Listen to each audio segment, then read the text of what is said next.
Pensando en Voz Alta, conversación espontánea en la que se analizan los temas de actualidad, abordados bajo la perspectiva de Alfredo Mena Lagos. Pensando en Voz Alta.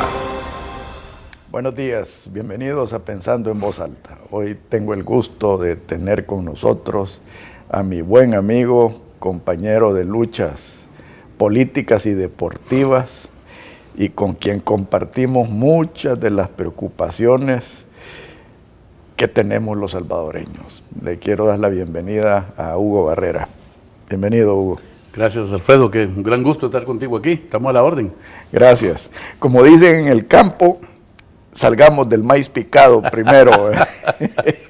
Así que quisiera tocar el tema de Arena contigo, pues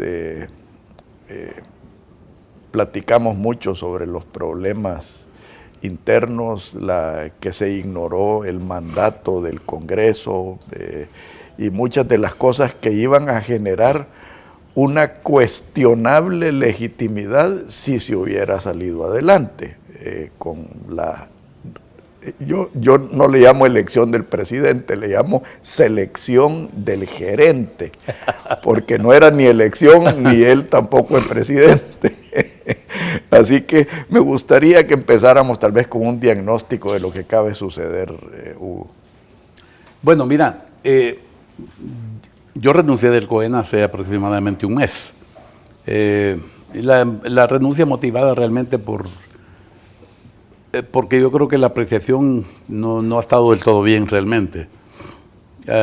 Y no es una cosa nueva, son varias cosas que han venido sucediendo que se traducen, por ejemplo, a la pérdida de 2 elecciones presidenciales, que se traducen a la pérdida de 2 o 3 elecciones legislativas y últimamente a la pérdida de los municipios de San Salvador mexicanos, Soyapango, que son muestras claras. Y San Miguel. Y San Miguel, imagínate, bueno, pero eso no lo teníamos nosotros. Para mí esas son muestras claras, digamos, de que hay alguna cosa que se tiene que mejorar. Y entonces hubo una serie de pláticas y temas expuestos, digamos, orientados a lograr el propósito de que la cosa pues se corrigiera. Gráficamente hablando, yo les decía, miren, vamos en picada, estamos a nivel de la mesa. Si no corregimos, vamos a llegar a nivel del suelo y entonces quién sabe qué es lo que puede suceder. Entonces, pero todo este tipo de argumentaciones realmente, o sea, no se les daba la importancia que realmente deberían de tener. Y eso naturalmente, pues creo que es un problema serio, no porque no se escuche o no se tome en cuenta una posición razonable, lógica, políticamente hablando, correcta, sino que lo que está en riesgo aquí es un sistema, lo que está en riesgo es el país, lo que está en riesgo es la vida de miles de salvadoreños que han muerto ya y que van a seguir muriendo si estas cosas no se corrigen. Y que se están yendo. Sí, al final y al cabo, fíjate que yo la parte de los que se están yendo la veo hasta ahorita como positiva, porque si toda esa gente estuviera aquí, quién sabe que este país hubiera explotado. Pero positiva en el aspecto negativo, porque yo sí creo que se está yendo lo mejor del Salvador. Mira, la etapa de que nos quedamos aquí hasta sin maestros de obra, por decirlo de alguna manera, ya fue superada. Pero si esa gente no se hubiera ido, tampoco tendríamos los casi 5.000 millones de dólares que vienen en remesas, que han sacado al país de un atolladero bastante serio. Y tuviéramos una gran presión social, ¿verdad? Exactamente, ¿verdad? Pero te digo, hubiera explotado esto posiblemente. O sea que eso no lo tomo yo como una cosa absolutamente negativa.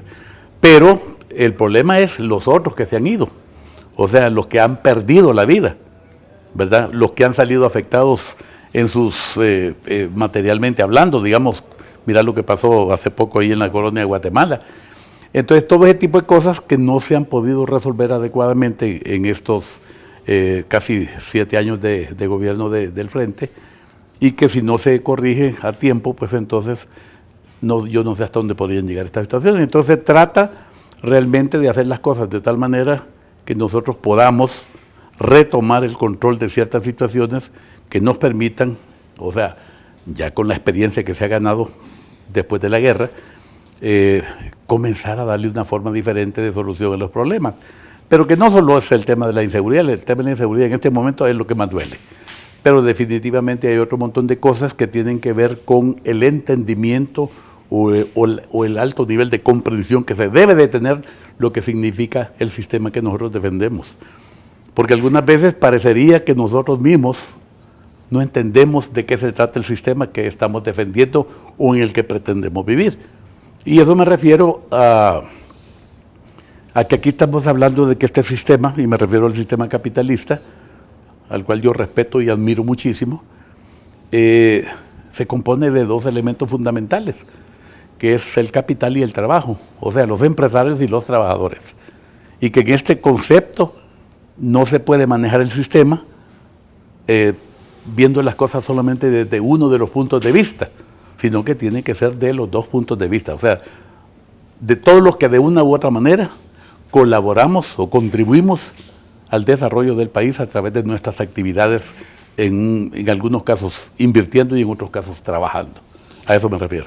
Ahora, comencemos por el principio, Hugo, porque después se van a derivar este tipo de análisis. Comencemos por Arena, o sea, ahora se ha prolongado la vida, si lo querés llamar de esa manera, del COENA, que te voy a decir, a mí me decepcionaron mucho personas que han sido supuestamente abanderados de la renovación y de la reforma de Arena, que aceptaron ser parte de ese COENA espurio que se trató de montar. Pero aparte de eso, lo que se busca, tengo entendido yo, es la elaboración de un reglamento. Tú has estudiado muy bien ese reglamento y me gustaría que nos ilustraras cuáles son los puntos claves a generar en ese nuevo reglamento. Sí, fíjate que antes del tema reglamento, lo que hay que hacer es que hay que recomponer los estatutos del partido, porque los estatutos del partido fueron, fueron toqueteados, como se podría decir corrientemente, de una manera en donde se hizo un supuesto ordenamiento jurídico, pero se descompuso el estatuto desde el punto de vista político. Entonces, hay varias cosas que se cambiaron en los estatutos que definitivamente no convienen. Una de ellas está relacionada directamente con la existencia de los sectores. Tú sabes que el partido se llama Alianza Republicana Nacionalista, y el concepto de alianza es que es la alianza de todos los sectores productivos convertidos en partido político para defender un sistema, en este caso el sistema capitalista. Hay gente que el tema de hablar del capitalismo no le gusta mucho, pero la realidad del caso es que yo creo que nos debe de enorgullecer, porque ese es el único sistema que realmente ha producido desarrollo en el mundo entero. Y te voy a hacer una añadidura, Hugo, si me permites. Es no solo defender el capitalismo, es defender la democracia, que para mí es esencial si lo que queremos es legitimar el sistema. Claro. Bueno, yo creo que capitalismo sin democracia no existe, ¿verdad? Esa será otra cosa. Entonces, cuando se trata, digamos, dentro del esquema estatutario de prácticamente anular a los sectores, eso es ir en contra completamente del fundamento original de Alianza Republicana Nacionalista, de esa alianza de sectores. Entonces, esa parte se tiene que corregir. Pero aparte de eso, se tiene que cumplir el estatuto, tal como lo establecen los estatutos, en el sentido de que todos los organismos del partido, o sea, todos los organismos estructurales del partido, tienen que estar conformados con representantes de cada uno de los sectores, de los 8 sectores que han sido identificados en el partido como los elementos fundamentales del desarrollo del país, ¿no? Entonces, cuando no se cumplen estas cosas, lógicamente la cosa no funciona adecuadamente.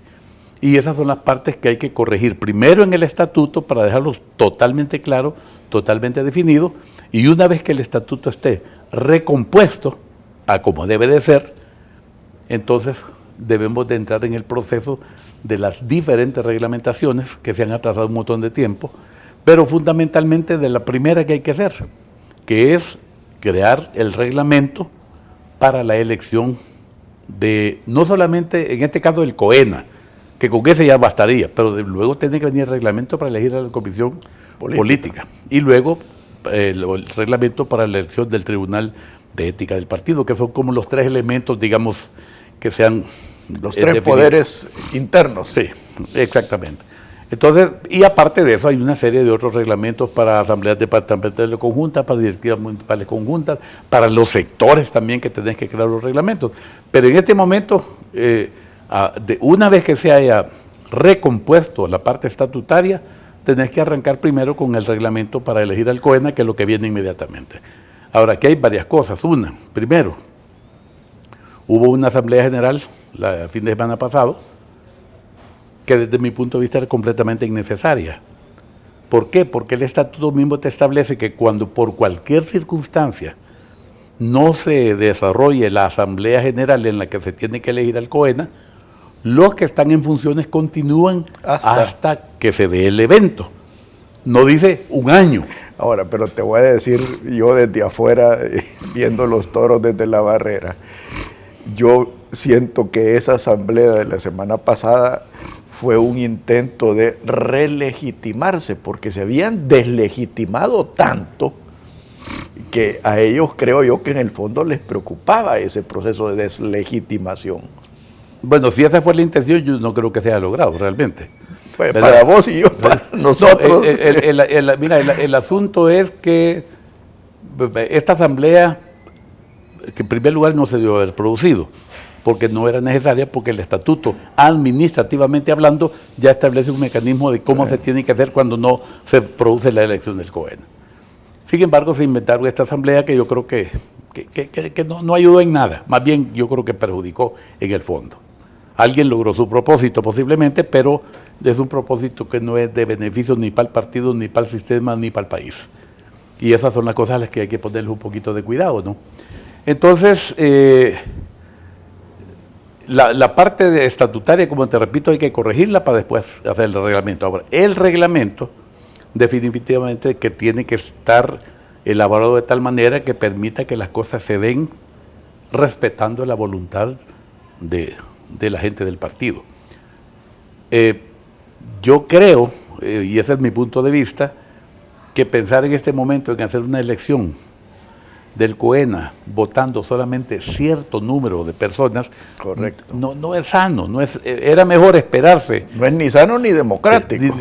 Era mejor, o es mejor esperarse un año o 2 años si vos querés, para tener, digamos, un padrón bien elaborado, bien depurado. Y lo más amplio posible. Y, por supuesto, estamos hablando de cerca de 800,000 personas afiliadas al partido.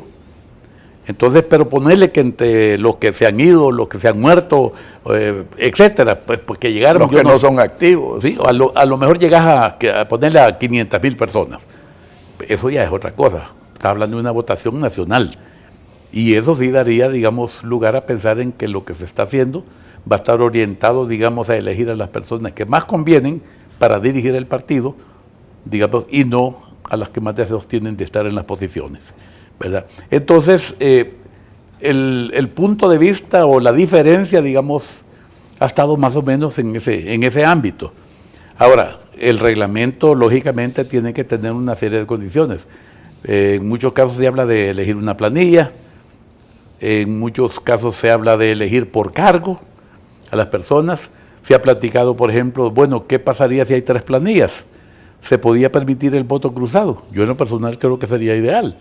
O sea, que si vos vas a votar por las personas para un determinado cargo, por decirlo de alguna manera, de diferentes podría salir el presidente, sale de una planilla y el vicepresidente de ideología sale de otra planilla. Que eso es congruente con el sistema electoral nacional. Exactamente, sí, ¿verdad? Entonces eso sería, porque ¿quién elabora una planilla? Una persona interesada o un grupo de personas interesadas en algo. Pero ¿quién decide quién de esas varias planillas va a ser la planilla final que va a ser electa? Es la gente la que vota, que es la que tiene que tener el derecho de decidir realmente, en todo el país, por supuesto. Entonces, yo en lo personal creo que y ojalá que suceda, que hay que ponerle bastante cuidado a qué es lo que va a pasar de aquí para adelante. Porque dependiendo de lo que suceda, es que nosotros vamos a poder recuperar el poder en El Salvador. Si esas cosas no se hacen adecuadamente o no se les pone la atención suficiente pensando en el país y en el sistema, posiblemente metamos la pata. No, y hablando filosóficamente y para que se entienda, el propósito, creo yo, es hacer arena al lado de la gente. Al ampliar la base de votantes, es precisamente lo que estás logrando. Claro. O sea, de que sea la voluntad popular arenera la que decida. En el próximo segmento quisiera hablar un poco del proceso, porque a mí una de las cosas que me molesta, me incomoda y creo que deslegitima el proceso es el ostentar dobles cargos. Gente que está manipulando las estructuras del partido, especialmente si participan en una de las planillas. Por favor, no nos cambie, ya volvemos.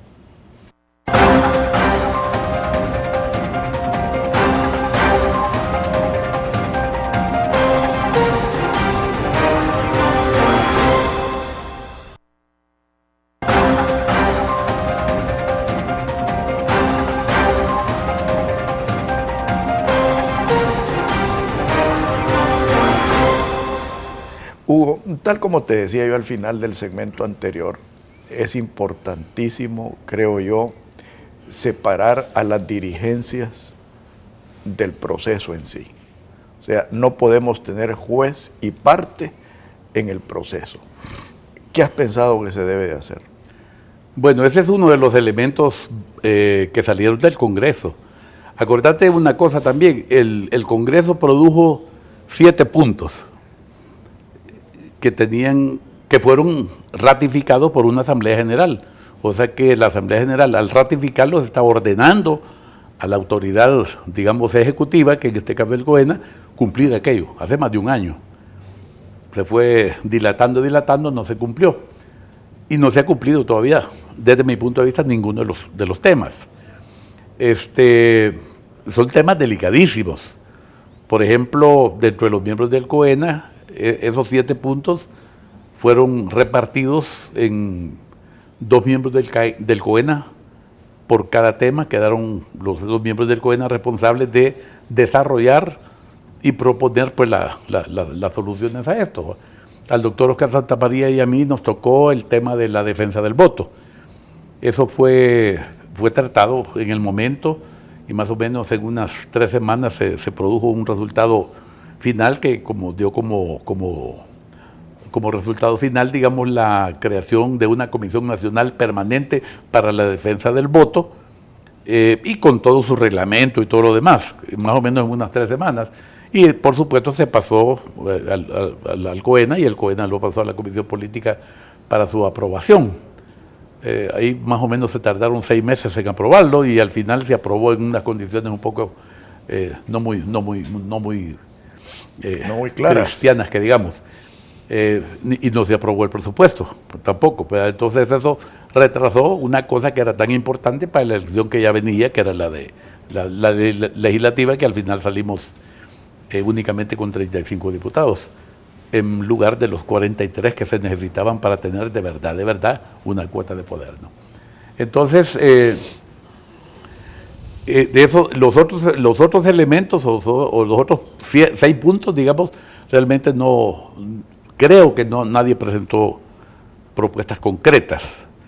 O sea que eso está todavía pendiente, cumplir lo que produjo el Congreso y que fue ratificado y ordenado que se hiciera por la Asamblea General.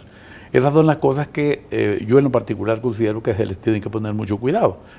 Porque si tú desobedeces o no cumplís con una orden emitida por la Asamblea General, estás violentando todo el proceso, digamos, y estás perdiendo legitimidad. Por supuesto. Entonces, y eso naturalmente depende, digamos, de la autoridad pertinente en ese caso.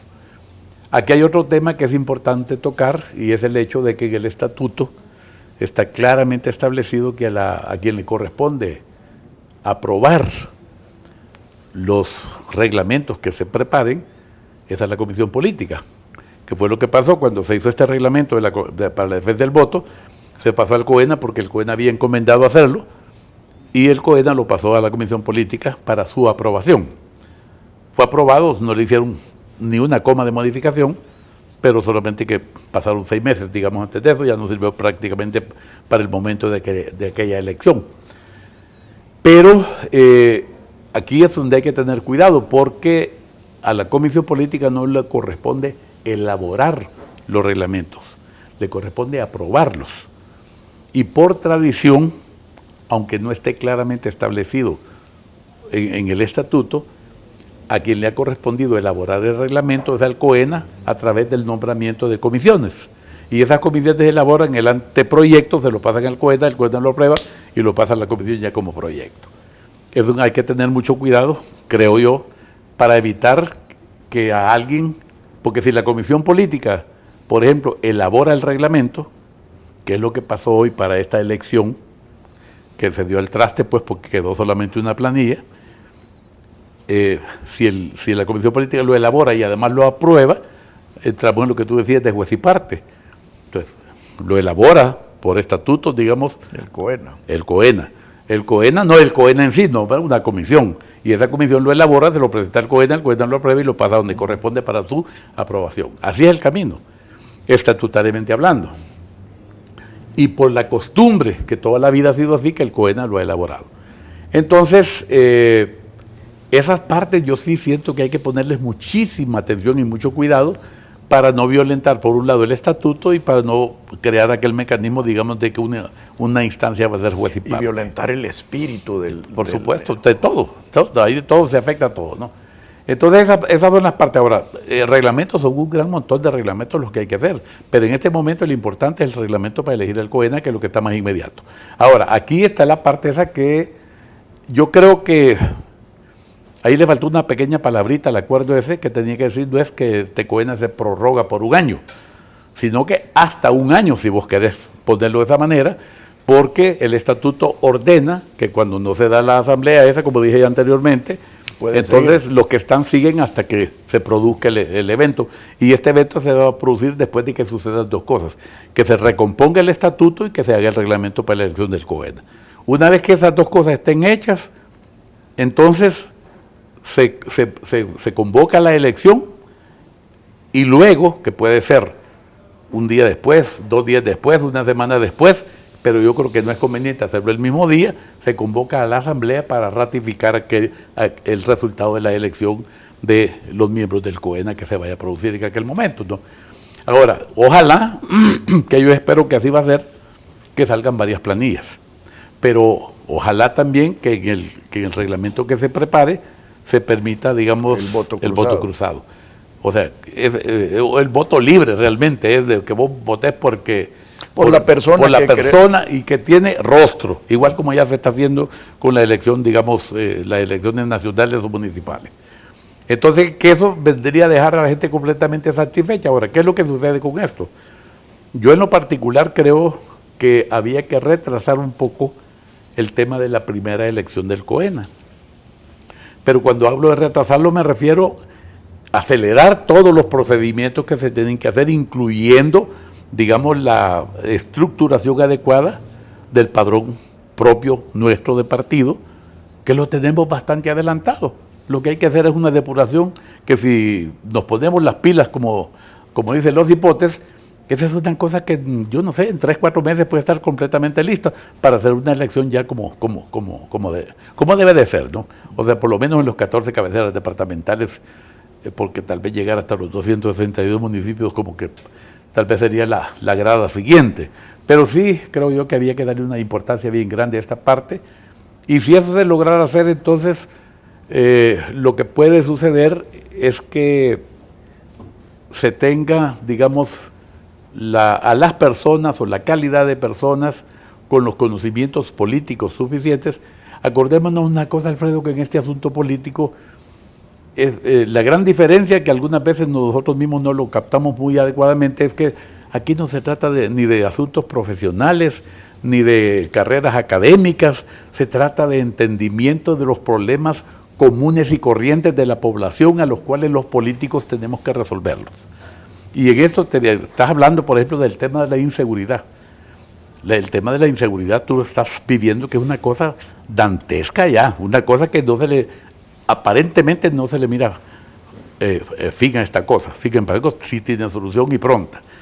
Desde el problema salarial, por ejemplo, que es un tema que dentro del mecanismo capitalista, ese es uno de los elementos determinantes del sistema. Por un lado están las utilidades a las que tienen derecho los empresarios que invierten, y por otro lado el salario al que tienen derecho los trabajadores. Ahora, en ese punto, Hugo, también hay que agregarle el tema productividad, ¿verdad?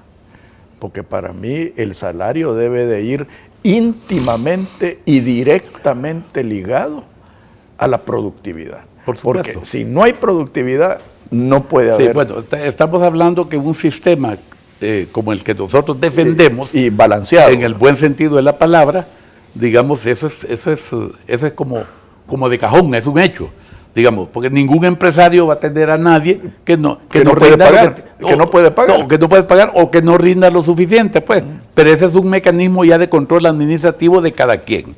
Aquí si hay un empresario baboso, perdón la palabra, no le trabajan bien, entonces lo que le va a pasar es que va a quebrar. Sí, o recorta personal. Pues, o va a quebrar simplemente. Pero si vos tenés gente que tiene adecuadamente todos los mecanismos de control sin llegar a la salvajada, digamos, de cómo se tiene que producir para que aquello sea rentable, o sea, que genere utilidades. Acordate también otra cosa, que si una empresa va bien, porque los trabajadores hacen las cosas bien, que es lo que tienen que hacer, la empresa va a tener más rentabilidad, y si tiene más rentabilidad, ahí es donde viene el mecanismo, digamos, de hacer, y este es un término completamente capitalista, de hacer una mejor distribución de la riqueza que genera la estructura productiva, que son los dos, el que invierte y el que trabaja. No estamos hablando del concepto anterior que se dio de hacer una repartición de la riqueza, que lo que hicieron fue repartir las propiedades de las personas y con eso se pasearon completamente en el país entero. Ese es otro concepto, es el concepto comunista, digamos así. Pero volvamos al tema, porque después vamos a entrar a eso. Okay. Pero ese es el problema de hablar con gente inteligente, que siempre se te adelantan. Y es misión de gente como yo ponerle un poco de orden a esto. Quisiera agotarlo de Arena, Hugo. Uno de los problemas principales de Arena es que Arena tiene dueños y que Arena lastimosamente se ha convertido en el negocio de vender privilegios. En parte ha sido porque las fuentes de ingreso de Arena son directamente de los dueños de Arena. Tú y yo hemos platicado muchísimo sobre el hecho de democratizar los ingresos de Arena. ¿Qué me refiero con eso?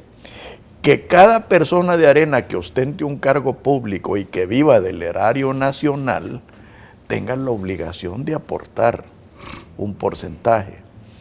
Que los que simpatizamos con Arena y nos consideremos areneros, pagar una cuota. ¿Qué es lo que se logra con eso? Independizar a Arena de las grandes contribuciones.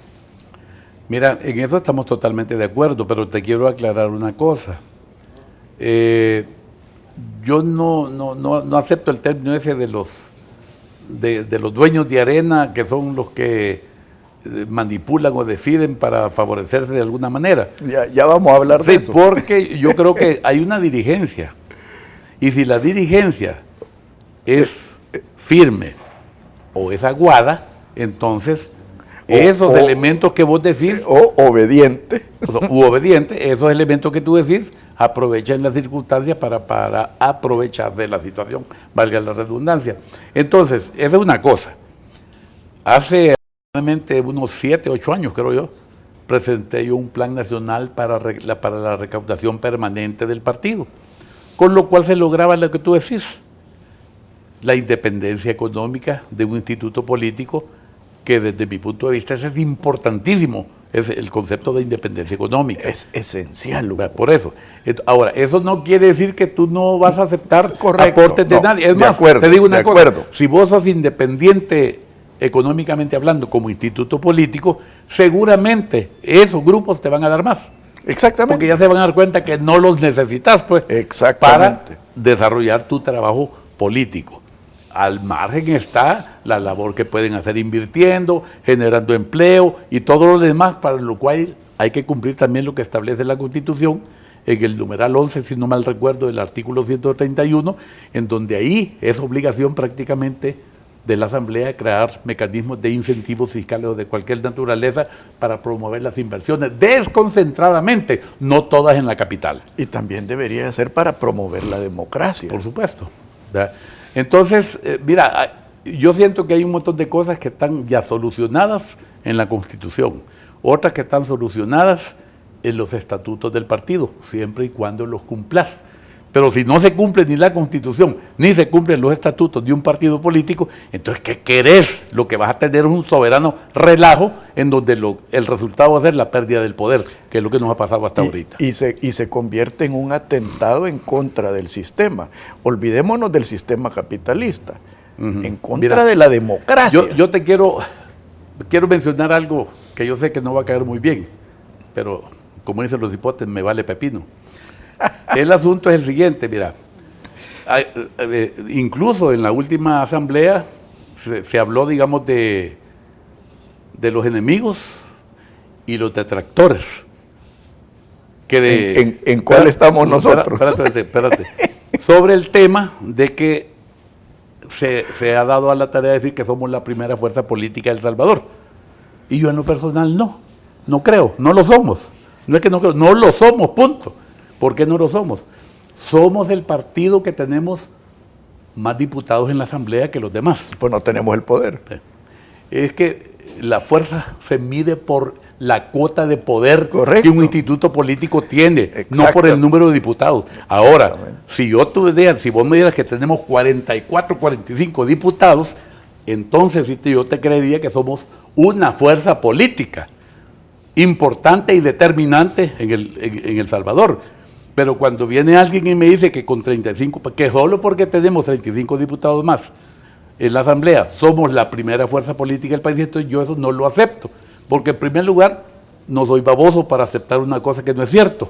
Ni creo que el resto de gente tampoco lo sea. Entonces, como estar diciendo eso y gritando eso, y que cuando uno usa este tipo de argumentos, por ejemplo, yo no acepto, no somos la primera fuerza política.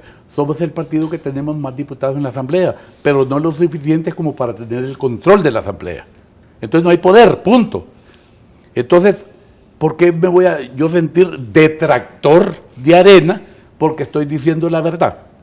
Al contrario, se debía de tomar en consideración, y esto yo estoy hablando ahorita aquí porque en esa asamblea se dijo para los enemigos y para los detractores. Y detractor es aquel que de manera peyorativa puede estar negando algo que alguien más está diciendo.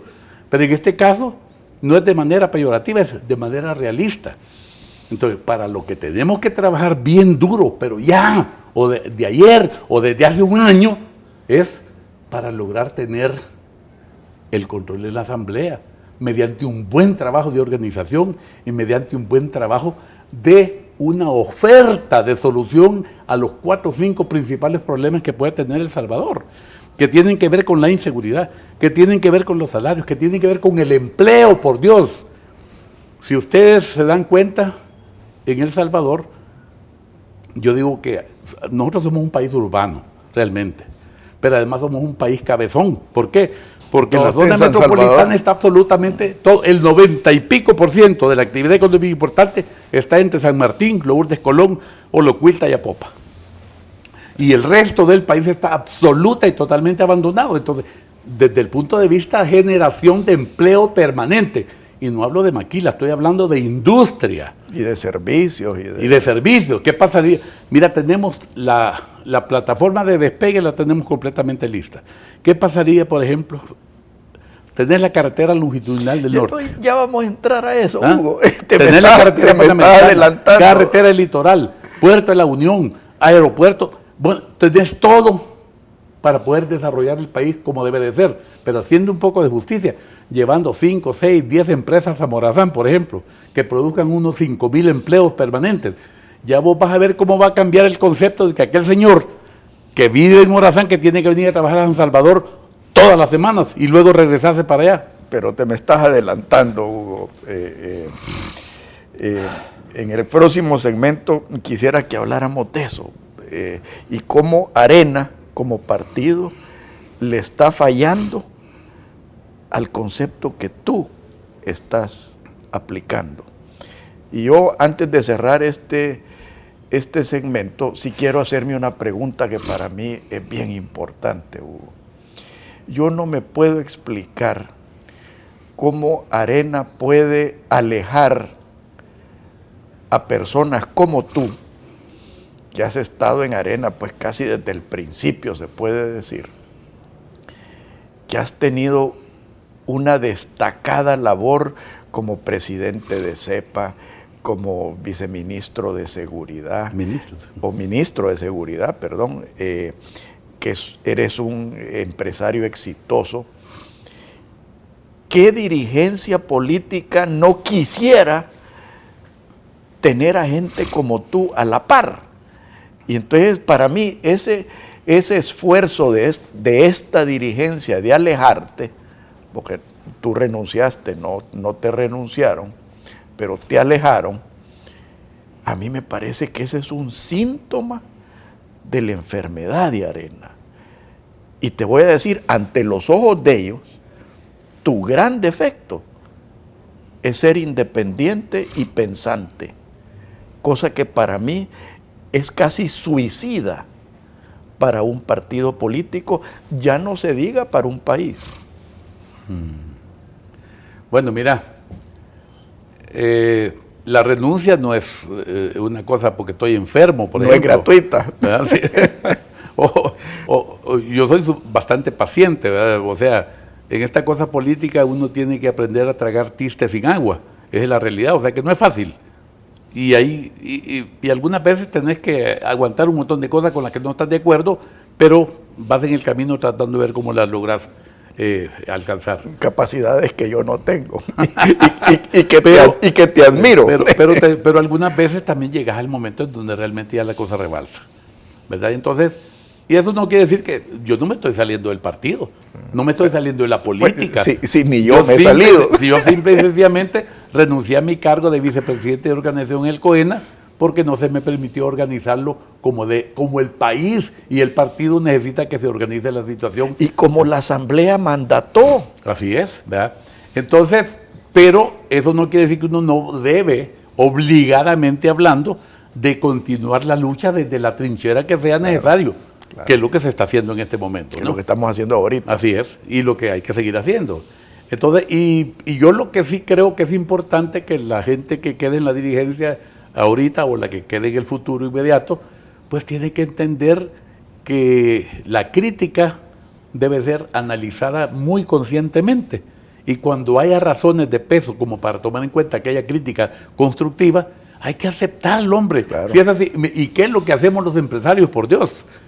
Si no es eso, tú puedes recibir la solución a un problema grave en tu empresa producida por el señor que barre. Claro. Siempre y cuando lo escuches. Que al descuido es el que mejor conoce esa situación. Exactamente, y siempre y cuando tú tengas los oídos abiertos para escuchar y para no ser tan bobo de creer que si vos propones algo bueno, vos vas a quedar de tonto porque no se te ocurrió a vos. No, hombre, si la obligación es crear equipos, claro, para poder trabajar. Claro. La sumatoria de todas esas capacidades es lo que te da las soluciones. En el próximo segmento, Hugo, quiero que abordemos parte de esa visión que tú expresaste, cómo hacer que este país despegue y que Arena sea parte de la solución y no parte del problema. Por favor, no nos cambie, ya volvemos.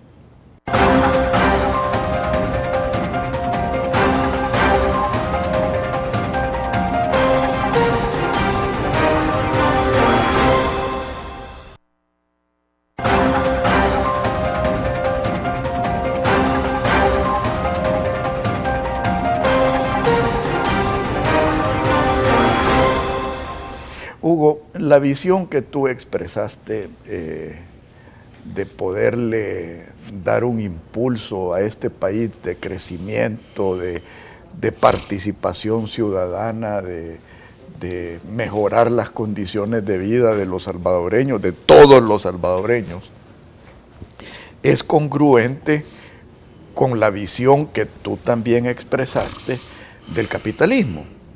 Ahora, hay capitalismo de capitalismo. Y aquí creo yo que desgraciadamente hemos caído en el capitalismo de cherada, ¿verdad? Y el Frente nos está empujando hacia el capitalismo de Estado, ¿verdad? Que es el que ya rige en Venezuela y hasta cierto punto en Nicaragua.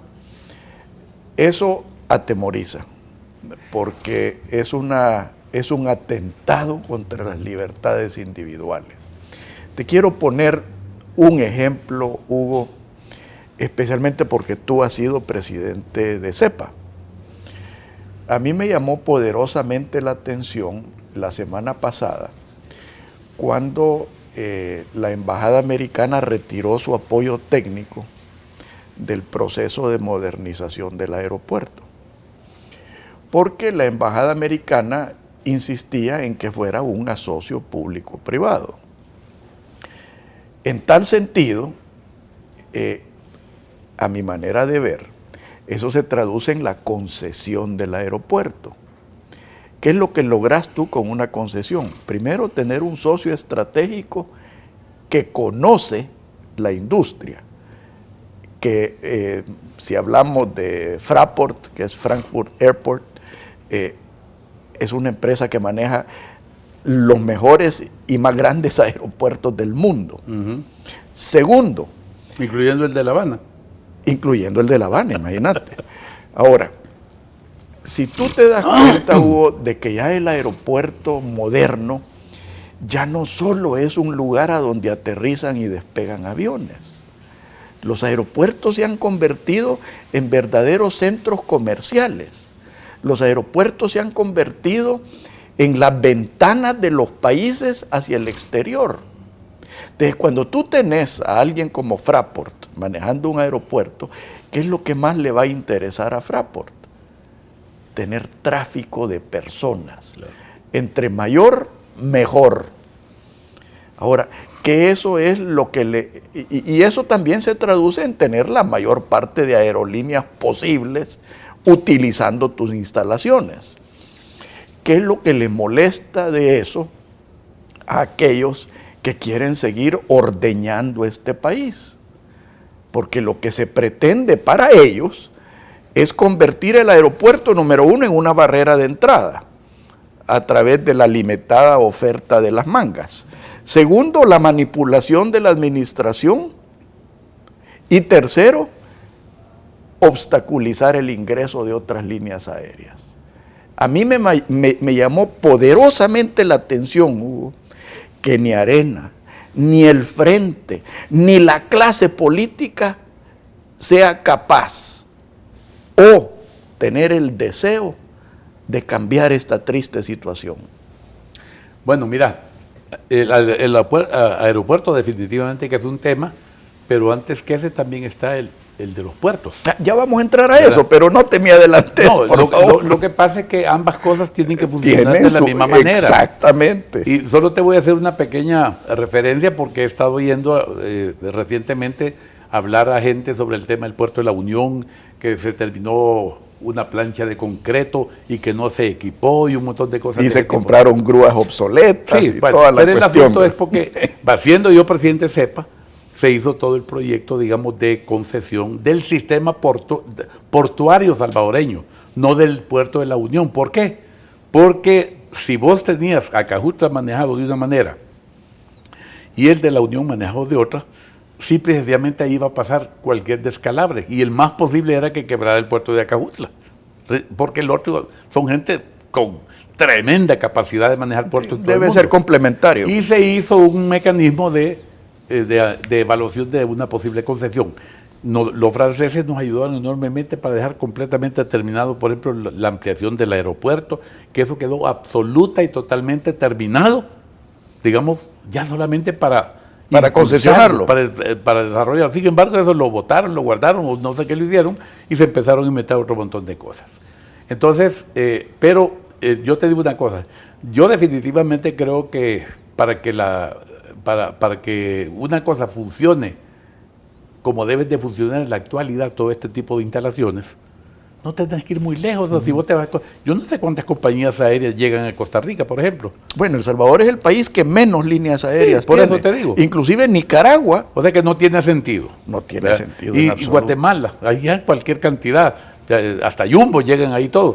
Y posiblemente un aeropuerto con condiciones mucho menores que las propias nuestras. Entonces, yo sí creo que tiene que haber un mecanismo, digamos, en donde se abran las puertas para que esto realmente se desarrolle. Y de la misma manera, o sea, me refiero a la parte del aeropuerto, ¿no?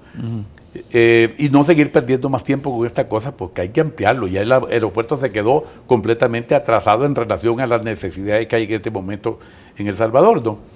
Y esto es una cosa que va también creciendo por la propia gente nuestra que viaja mucho más que antes, ¿verdad? Por tanta gente que vive afuera y por tanta gente que también ha mejorado, especialmente a partir de los gobiernos de Arena, digamos, de que tiene un poder adquisitivo mayor, que la clase media ha crecido enormemente y entonces ya tienen posibilidad de ya no solo de ahorrar, sino que de viajar también, ¿no?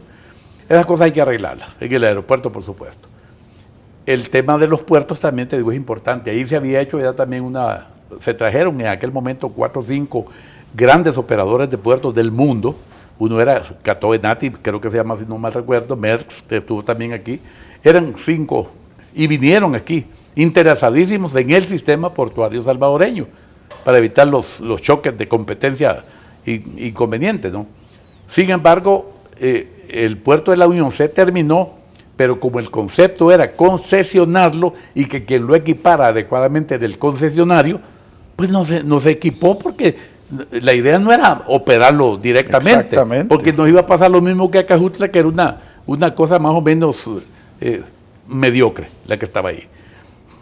Pero con el caso de la Unión las cosas podían cambiar enormemente. Y aquí, es más, uno de los concesionarios con que platica, posibles concesionarios, con lo que se platicó, se habló de 30 años de operación. Del derecho de concesión.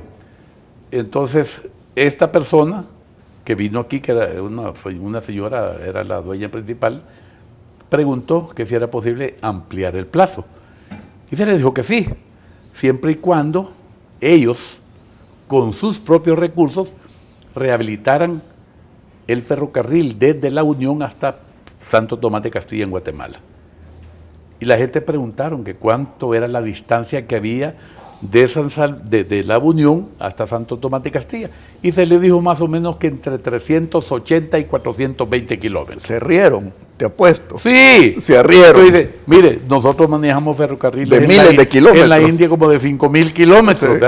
Entonces, eso no es nada. Bueno, entonces dijeron que sí que les interesaba. 2 vías, no como era originalmente una vía.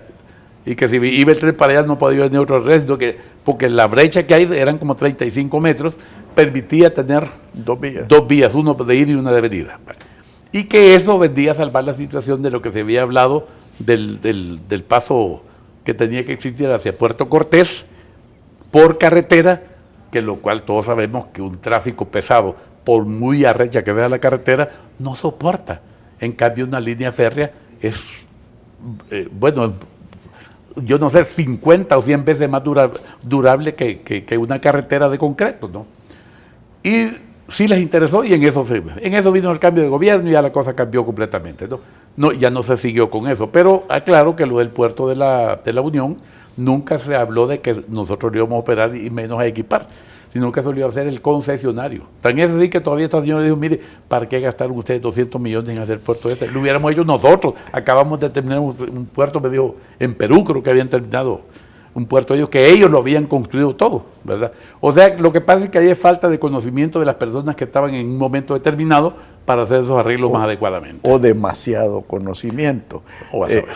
Porque en el caso del aeropuerto, yo creo que ese es el caso, que se pasan de vivos y le están haciendo un grave daño al país.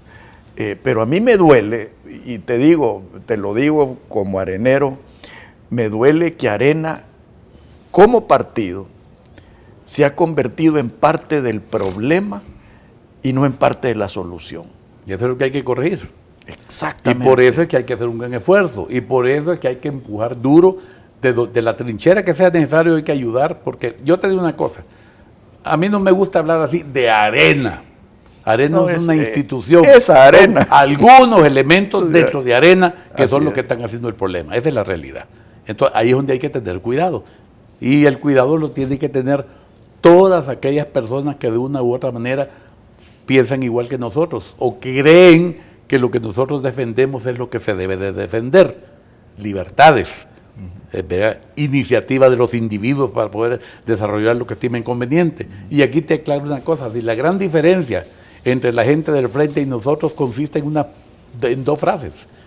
Nosotros estamos a favor de la igualdad de oportunidades, que lo hemos hecho muy mal, por cierto, pero se puede hacer muy bien. Y ellos están a favor de la igualdad de condiciones. No, igualdad de resultados. Bueno, no, por eso te digo, pero si vos tenés igualdad de oportunidades, de aprender a leer para arriba, pero yo igualdad de condiciones, eso sí, eso se encuentra en la naturaleza humana, hombre. Que aquí hay personas que una vez que tengan la oportunidad adecuada, pueden salir adelante y tenemos miles de muestras aquí en El Salvador. Pero mira, Hugo, solo veamos y gracias a Dios que tú mencionaste el tema educación, porque también mencionaste el tema de salario, se mencionó el tema de productividad. Y eso va íntimamente ligado con la educación y la formación laboral. Claro. Pero mira qué es lo que ha hecho el gobierno del Frente. El mejor programa que tenía el sector educación, que se llamaba Educo, Que lo volaron. fue lo primero que se volaron. Ujú. Y estás hablando que se lo voló un maestro. Y un sistema ejemplar que hasta vinieron aquí a tomar nota de cómo se había hecho esto de otros países de América Latina. Y se lo voló un maestro. Ujú. Pero mira, ya que tocas este tema, Alfredo, perdona, anda a ver qué es lo que está pasando en el Ministerio de Trabajo ahorita con todos los sindicatos. Todo el sindicato que no sea de ellos, de verdad de ellos, no lo aprueban. Es un no enemigo le dan o las un- credenciales. ¿Es un enemigo o un detractor? Sí, no, te digo, pero eso es lo que sucede es que ellos quieren tener sindicatos en donde los que los dirigen son elementos de ellos propios para hacer lo que ellos dicen, no para que borrando completamente el concepto aquel de que el sindicato es para defender los intereses de los trabajadores ante la patronal. Lógico. ¿Por qué nosotros como empresarios nos podemos organizar en ANEP, en la Cámara de Comercio, en la AFI, etcétera, y el trabajador no se va a poder organizar para defender sus propios intereses? Claro que sí, pero esa es una cosa libre. Por eso se llama sindicalismo libre, no sometido, obediente a un concepto únicamente que es pura paja, que no existe realmente. No, mira, y eso inclusive, Hugo, lo estás viendo en los Estados Unidos. En los Estados Unidos el sindicalismo libre dejó de existir hace mucho tiempo. ¿Y qué es lo que ha sucedido? Los estados del sur de Estados Unidos se declararon por el sindicalismo libre. ¿Y a dónde crees que está llegando la mayor parte de inversión de manufactura a los Estados Unidos? En el sur. Porque ahí sí verdaderamente hay un sindicalismo libre. Ahí donde sí verdaderamente están protegiendo los intereses de los trabajadores, no los intereses de partidos políticos o de dirigencias sindicales. O de conceptos ideológicos. Correcto. Esa es la Entonces, diferencia. Pero bueno, mira, esa es parte de los derechos que se tienen que defender. Pero yo sí te digo una cosa, ahorita se está viviendo esa situación. Yo creo que vi a Ricardo Soriano y a Rael Huiza y no me acuerdo quién más en la televisión, ayer o antier, que son dirigentes, digamos, de sindicalistas, gente respetable, hombre, gente honorable, gente que tiene años de estar en este asunto sin haber confundido intereses políticos de ninguna naturaleza, sino que defendiendo los intereses de los trabajadores ante las patronales, lo cual es como lógico. bueno, mira, ¿verdad? aquí yo te voy a decir, yo he tenido experiencias personales dolorosas en ese sentido. ¿Tú te acordás de que la industria pesquera se la acabaron? Sí. Y la industria pesquera era de las industrias que pagaba de los salarios más altos del Salvador. Y se la acabaron los malos sindicalistas. Sí, bueno, es que eso también hay que tomar en cuenta. Acordate que en este asunto, y eso es producto, digamos, de un pésimo manejo, de un manipuleo político, de una falta de entendimiento algunas veces del sindicalista, otras veces del trabajador y otras veces del empresario también. Correcto. Porque de todo hay un poco, porque no hay una normativa bien clara que defina el concepto del sindicalismo, que es un ente que no tiene que estar politizado bajo ningún concepto. Y no hay respeto a la legalidad, Hugo. Sí, eso es otra cosa grave. O sea, el Estado de Derecho, cuando la legalidad de algo te la interpreta un político con sus propios intereses, ahí se acabó la situación. Mira, se nos han quedado tantas cosas en el tintero, Hugo, que te voy a tener que invitar a otro programa porque te digo yo, tal vez la mitad del guión la cubrimos y hay ciertas cosas que para mí tienen demasiada importancia, como el tema de seguridad, el tema de incentivos a la inversión, el tema de la legalidad y del Estado de Derecho, el tema de la sociedad de oportunidades.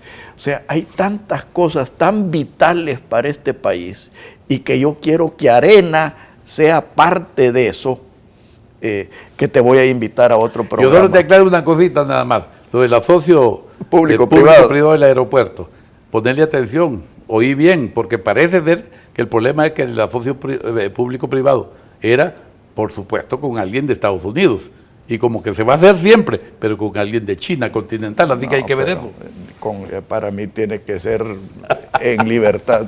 Gracias, Hugo. Siempre es un gusto y una educación tener un programa contigo. Gracias. Que Dios los bendiga a todos. Muy buenos días. Esto fue Pensando en Voz Alta, conversación espontánea en la que se analizan los temas de actualidad, abordados bajo la perspectiva de Alfredo Mena Lagos.